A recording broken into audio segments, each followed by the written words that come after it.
बच्चों, आज हम लोग देखेंगे कि अगर किसी इलेक्ट्रिक डाइपोल को किसी वैद्युत क्षेत्र में थीटा कोण पर रखा जाए तो उस पर कितना बल आघूर्ण लगेगा और उसका व्यंजक याद करेंगे। और एक दूसरा क्वेश्चन भी करेंगे कि क्या होगा अगर किसी वैद्युत द्विध्रुव की अच्छी स्थिति पर कोई बिंदु स्थित हो और उस पर परिणामी वैद्युत क्षेत्र की तीव्रता क्या होगी।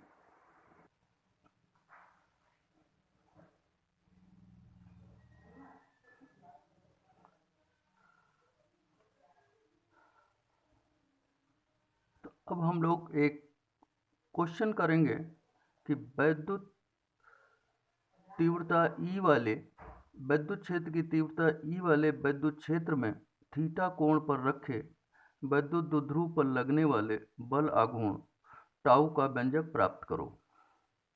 हम लोगों ने देखा कि जब भी विद्युत द्विध्रुव क्षेत्र के समांतर रखा होता है तो उस पर प्लस के ऊपर क्षेत्र की दिशा में बल F बराबर QE और माइनस के ऊपर क्षेत्र की दिशा के विपरीत माइनस QE बल लगता है, अर्थात उस पर नेट बल 0 होता है। माना एक विद्युत द्विध्रुव E विद्युत क्षेत्र की तीव्रता वाले क्षेत्र में थीटा कोण पर रखा है। ये विद्युत क्षेत्र की दिशा है, इसे हम x अक्ष मान लेंगे। विद्युत द्विध्रुव इसके साथ थीटा कोण बनाते हुए रखा है, यानी A पर माइनस Q और B पर प्लस Q और AB यानी बीच की दूरी 2L। विद्युत द्विध्रुव E के साथ थीटा कोण बना रहा है, तो इसमें प्लस Q पर क्षेत्र की दिशा में F बराबर QE और माइनस Q पर क्षेत्र की विपरीत दिशा में बल F इक्वल टू QE लगने लगेगा। ये दोनों बल बराबर व विपरीत बल आप जानते हैं कि बल आघूर्ण टाउ का निर्माण करेंगे और ये विद्युत द्विध्रुव को घुमाने का प्रयास करेगा और इसे क्षेत्र की दिशा में लाने का प्रयास करेगा। तो ये हम लोगों ने पढ़ रखा है कि बल आघूर्ण टाउ बराबर विद्युत द्विध्रुव पर लगने वाला बल आघूर्ण बराबर होता है बल गुणे बलों के बीच लंबवत दूरी, बल यानी F। और यहाँ पर देखेंगे कि दोनों बलों के बीच जो लंबवत दूरी है वो है BC, इसलिए F बराबर F इंटू BC। तो इसलिए अगर हमें BC मिल जाए तो हमारा ये डेरिवेशन हो सकता है। तो अब हम लोग देखेंगे कि त्रिभुज BAC में अगर हम साइन थीटा निकालते हैं तो साइन थीटा बराबर होता है लंब बटे कर्ण। यहाँ पर लंब जो है वो है BC और कर्ण जो है वो है AB मतलब 2L। तो साइन थीटा बराबर BC अपान 2L, ठीक है। तो BC बराबर हो गया 2L इंटू साइन थीटा। तो टाउ बराबर F इंटू जब BC का मान रखते हैं तो 2L साइन थीटा, और हम जानते हैं F बराबर QE, तो Q into E into 2L sine theta. अब अगर हम Q इंटू 2L को एक जगह कर लें तो ये हो जाएगा Q into 2L into E sine theta, और हम जानते हैं P बराबर होता है Q इंटू 2L, इसलिए Q इंटू 2L की जगह हम P रख सकते हैं। तो व्यंजक आ गया टाउ बराबर PE साइन थीटा।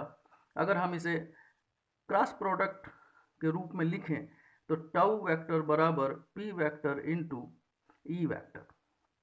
तो ये हमारा एक महत्वपूर्ण डेरिवेशन हो गया कि अगर कोई किसी विद्युत क्षेत्र तीव्रता वाले E में अगर कोई विद्युत द्विध्रुव थीटा कोण पर रखे तो उस पर जो बल आघूर्ण लगेगा उसका व्यंजक आएगा टाउ बराबर PE साइन थीटा। इसका मतलब विद्युत द्विध्रुव पर लगने वाला बल आघूर्ण तीन चीज़ों पर निर्भर करेगा, एक P पर, एक E पर और एक थीटा पर। आप जानते हो जब थीटा 90 डिग्री होगा यानी ये 90 डिग्री पे रखा होगा तो साइन 91 होता है, तो ये टाउ अधिकतम होगा। और अगर ये क्षेत्र के दिशा के समांतर रखा होगा यानी थीटा बराबर 0 होगा तो हम जानते हैं साइन 0 होता है, इसलिए उस पर लगने वाला बल आघूर्ण 0 होगा।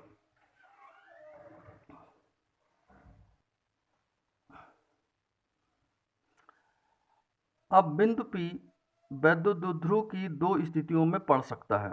एक, जब बिंदु x अक्ष पर है तो इसे अक्षीय स्थिति कहते हैं, यानी साइड ऑन पोजीशन। जैसे ये x अक्ष है और ये वैद्युत द्विध्रुव रखा हुआ है, तो आप देखेंगे कि ये P बिंदु इसकी x अक्ष पर रखा हुआ है, तो इसे हम लोग अक्षीय स्थिति कहते हैं। और इसी प्रकार दूसरा केस बनता है कि जब बिंदु P y अक्ष पर हो, यानी इसके लंबवत हो, तो इसे निरक्षीय स्थिति कहते हैं, यानी इक्वेटोरियल पोजीशन।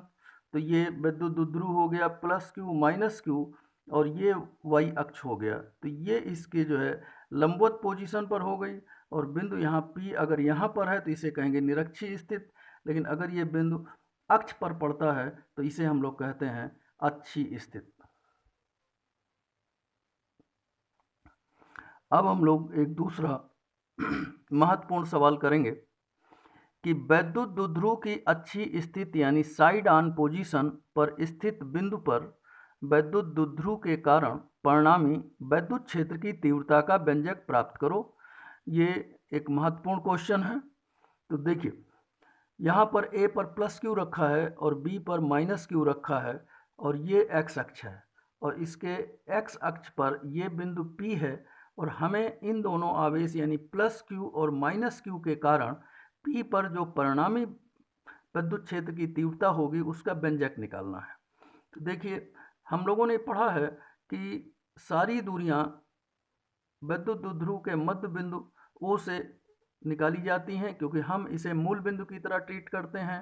तो अगर इस बिंदु P की O से जो दूरी है वो हो गई r, तो हम देखेंगे कि जब A से हमें इस बिंदु की दूरी निकालनी होगी तो ये दूरी आएगी r - l, क्योंकि ये दूरी हो गई r, A l पहले है इसलिए ये दूरी हो गई r - l। जब B की हम बिंदु P से दूरी निकालेंगे तो ये पूरी दूरी आ जाएगी, क्योंकि यहाँ से यहाँ तक ये r है और ये इसमें l और ज़्यादा हो गया, इसलिए ये दूरी हो गई r + l। तो इसलिए A से P तक दूरी हो गई r - l, B से P तक की दूरी हो गई r + l। अब हम लोग देखेंगे कि E1 बराबर +q के कारण P पर वैद्युत क्षेत्र की तीव्रता। इसका जब हम व्यंजक लिखते हैं तो ये आता है 1/4 pi epsilon not into q अपान, और r की जगह क्या रखेंगे? r की जगह हम रखेंगे उस आवेश की उस बिंदु से दूरी, और यहाँ पर +q की जो दूरी है वो है AP, इसलिए ये हो जाएगा AP का होल स्क्वायर। और जब हम AP का मान रखते हैं तो ये आता है 1/4 pi epsilon naught q upon r - l का होल स्क्वायर। ये हो गया समीकरण 1। और यहाँ पर चूंकि E एक सदिश राशि है, इसलिए इसकी दिशा अगर निकालते हैं तो P पर दिशा निकालने का तरीका ये है कि आप यहाँ पर एक धनात्मक आवेश रख दीजिए, तो आप देखेंगे कि इस पे जो धनात्मक आवेश है ये भी प्लस है, इसलिए ये इसको इधर की ओर प्रतिकर्षित करेगा यानी बल लगाएगा, इसलिए P पर जो E1 की दिशा होगी वो बाहर की ओर होगी। इसी प्रकार E2 बराबर -q के कारण P पर विद्युत क्षेत्र की तीव्रता, यानी -q के कारण P पर विद्युत क्षेत्र की तीव्रता E2 है, और इसका मान होगा 1/4 पाई एप्सिलॉन नॉट q अपान BP स्क्वायर। BP की वैल्यू क्या थी? BP की वैल्यू है यहाँ से यहाँ तक r + l, इसलिए ये व्यंजक हो जाएगा 1/4 pi epsilon naught q upon r + l का होल स्क्वायर। और इसकी दिशा क्या होगी? अगर हम यहाँ पर एक धनात्मक आवेश Q0 रखें तो आप देखोगे -q इसको इस तरफ अट्रैक्ट करेगा, यानी इस पर इधर की ओर बल लगेगा, इसलिए विद्युत क्षेत्र की तीव्रता भी इसी तरफ होगी। इसलिए E2 की दिशा P से B की ओर होगी।